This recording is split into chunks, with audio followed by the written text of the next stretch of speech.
বন্ধুরা, আজকের ভিডিওতে বাবা লোকনাথের মুখ নিঃসৃত এমন কিছু বাণী নিয়ে কথা বলবো যা জীবনে চলার পথে অনুপ্রেরণা যোগাবে। যাহারা আমার নিকট আসিয়া আমার আশ্রয় গ্রহণ করে তাহাদের দুঃখে আমার হৃদয় আর্দ্র হয়। এই আর্দ্রতাই আমার দয়া, ইহাই আমার শক্তি যা তাদের উপর প্রসারিত হয় এবং তাহাদের দুঃখ দূর হয়। অন্ধকার ঘরে থাকিলে তোকে যদি কেহ জিজ্ঞেস করে তুই কে, তুই বলিস আমি। আমাকে যদি কেহ জিজ্ঞেস করে আমিও বলি আমি। নামে নামে এত মিত্রতা হয়, আর আমিতে কি কোনো মিত্রতা হইতে পারে না?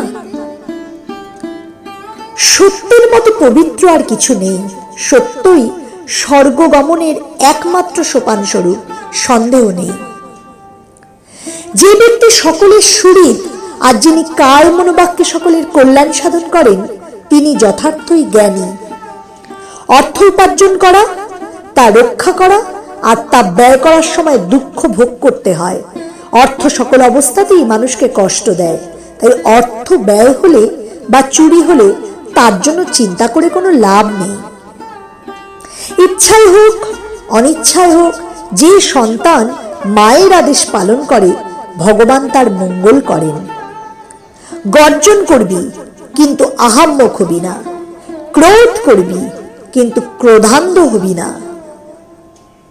রণে বনে জলে জঙ্গলে যখনই বিপদে পড়িবে আমাকে স্মরণ করিও, আমি রক্ষা করিব।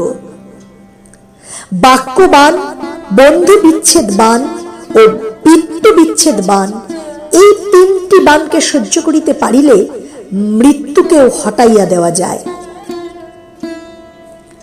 যে ব্যক্তি কৃতজ্ঞ, ধার্মিক, সত্যাচারী, উদারচিত্ত, ভক্তিপরায়ণ, জিতেন্দ্রিয়, মর্যাদা রক্ষা করতে জানে আর কখনো আপন সন্তানকে পরিত্যাগ করেন না, এমন ব্যক্তির সঙ্গেই বন্ধুত্ব করবি।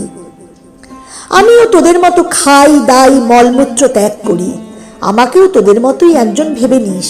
আমাকে তোরা শরীর ভেবে ভেবেই সব মাটি করলি, আর আমি যে কে তার কাকে বুঝাবো? সবাই তো ছোট ছোট চাওয়া নিয়েই ভুলে রয়েছে আমার প্রকৃত আমি কে। দিন দরিদ্র অসহায় মানুষের হাতে যা দিবি তা আমিই পাবো, আমি গ্রহণ করব। দারিদ্রতায় ভরা সমাজের দুঃখ দূর করার চেষ্টা করবি। ধার্মিক হতে চাইলে প্রতিদিন রাতে শোবার সময় সারা দিন কাজের হিসাব নিকাশ করবি, অর্থাৎ ভালো কাজ কি করেছিস এবং মন্দ কাজ কি করেছিস সেটা ভেবে মন্দ কাজ যাতে আর না করতে হয় তার জন্য দৃঢ় প্রতিজ্ঞ হবি।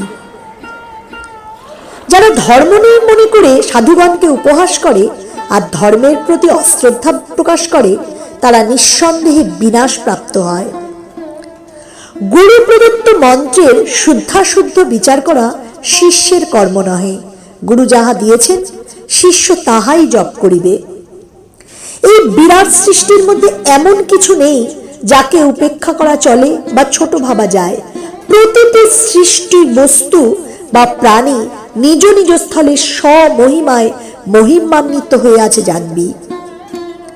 যা মনে আসে তাই করবি, কিন্তু বিচার করবি। সচেতন হতে হবে, অসচেতনতাই জীবনের ধর্ম হয়ে দাঁড়িয়েছে। নিরন্তর অভ্যাস এবং চেষ্টার ফলে তাকে সচেতনতায় রূপান্তরিত করতে হবে। বিদ্যা, তপস্যা, ইন্দ্রিয় সংযম ও লোভ পরিত্যাগ ছাড়া কেউই শান্তি লাভ করতে পারবে না। অহং চলে গেলে নিজের মনই নিজের গুরু হয়। সৎ ও অসৎ বিচার আসে। জ্ঞানের সঙ্গে ভক্তির মণিকাঞ্চন যোগ হলে শ্রদ্ধা হবে তোদের আশ্রয়, শ্রদ্ধা হবে তোদের বান্ধব এবং শ্রদ্ধাই হবে তোদের পাথেয়। মন যা বলে শোন, কিন্তু আত্মবিচার ছাড়িস না, কারণ মনের মতো প্রতারক আর কেউ নেই। মহাপুরুষদের বাক্য, শাস্ত্র বাক্যে শ্রদ্ধাবান না হলে প্রকৃত আত্মবিচার সম্ভব নয়। কাম ক্রোধ সব রিপুই অবচেতন মনে স্তরে স্তরে সুপ্ত অবস্থায় রয়েছে। সুযোগ পেলেই তারা প্রকাশ হয়, কারণ মানুষ তাদের অস্তিত্ব সম্বন্ধে সচেতন নয়। অচেতন মন রিপুদের অবাধ ক্রীড়াক্ষেত্র। ওরে, সেই জগতের কথা মুখে বলা যায় না, বলতে গেলেই কম পড়ে যায়। বোবা যেমন মিষ্টির স্বাদ বলতে পারে না, সেরকম আর কি। অন্ধ সমাজ চোখ থাকতেও অন্ধের মতো চলছে। যে তার মন প্রাণ আমাকে দিতে পেরেছে, আমি তারই হয়ে গেছি, তার কাছে ঋণী।